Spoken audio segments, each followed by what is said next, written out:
All right, everybody, hello and welcome, and good day to you. Today's work is going to be taking probability, what we've learned about probability, and attaching it to larger events or future events.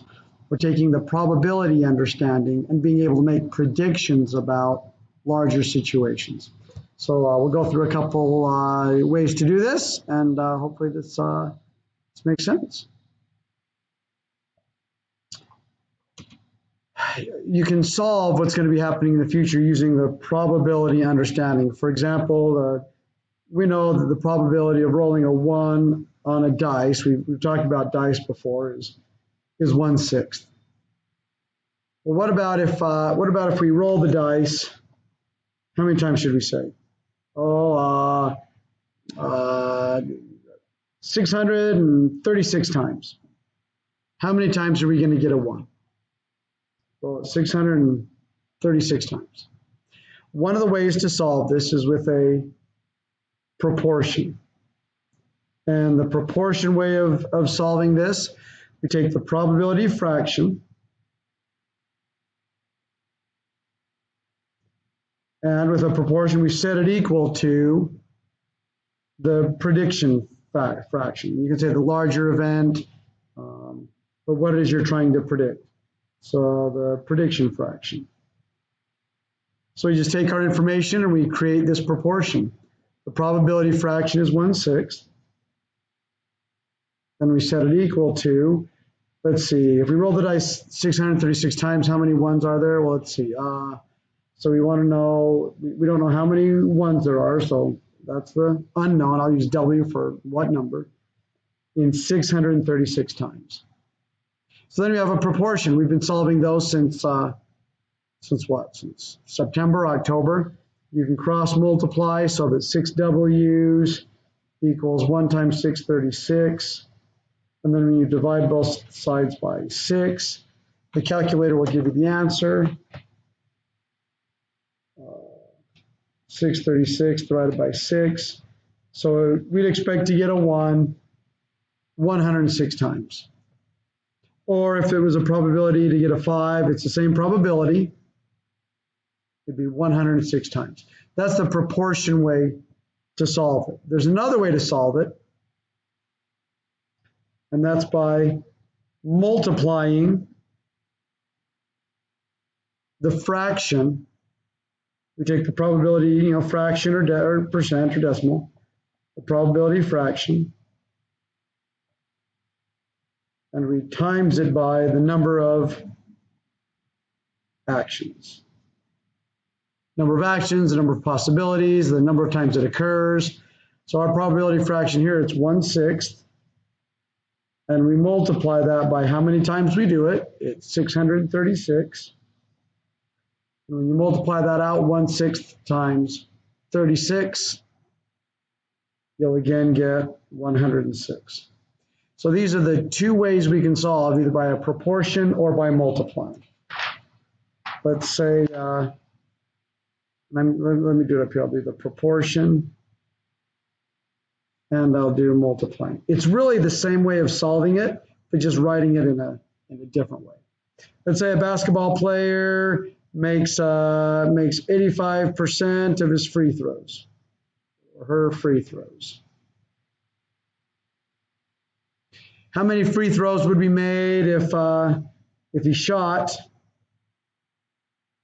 500 of them? Well, the proportion way, we have the 85% equals how many is he going to make out of 500? And then we could solve it. 100x is whatever 85 times 500 is. It's 42,500. And when you divide both sides by 100, x becomes 425. Or solving it the multiplying way, 85% times the number of attempts, 500. And if you choose to do it that way, 85 over 100 times 500, we get 425. You can see, you can maybe even see how it's the same action. It's a way of moving the 500 over here. Either way works, just whichever way makes most sense to you. Let's say a bakery, when they make cookies, 15% of the cookies are bad. They can't use 15% of the cookies. What's it like when they do, 900 cookies? When they cook 900, how many are going to be bad? Well, to solve it the proportion way, we take the 15%, and we set that equal to, we don't know how many cookies. Let's go ahead and use a C. How many cookies of those 900 are going to be bad? Well, you can cross multiply so that 100C is 15 times 900, 13,500. Divide both sides by 100, and C is 135 cookies would be bad. Or you can take and do the multiplication method, 15% of the 900, and if you type that in your calculator, like we did the last one, you'll get 135. So there are two ways to solve these proportion predictions, but it's really the same way, just written differently. Choose which way you prefer and use that. Going along with this topic is something called relative frequency.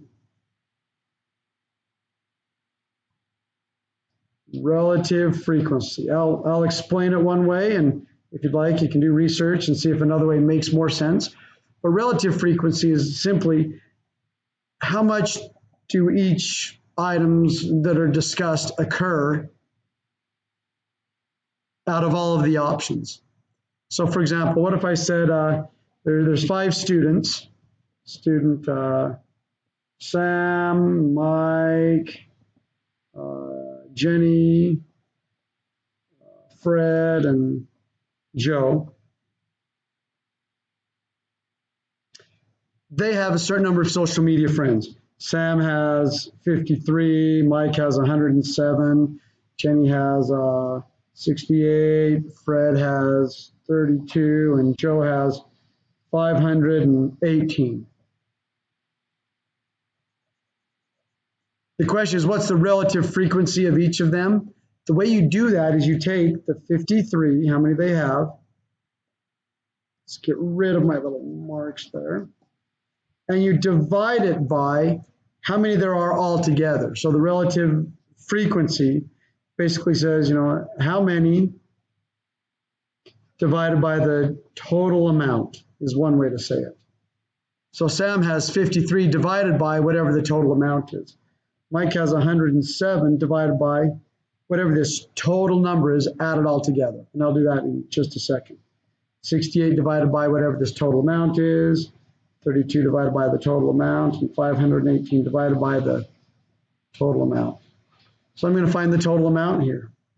53 plus 107 plus 68 plus 32 plus 518.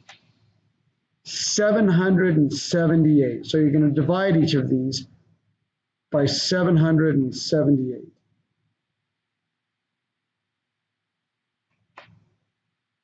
So 53 divided by 778, 0.068, and I'm going to round it off, so 0.07. You'll usually see it to 2 decimal places to the hundredths. 107 is 0.14.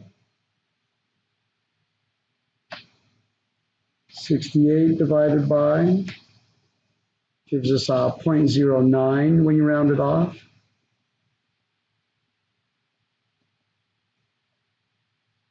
.32, that's 0.04.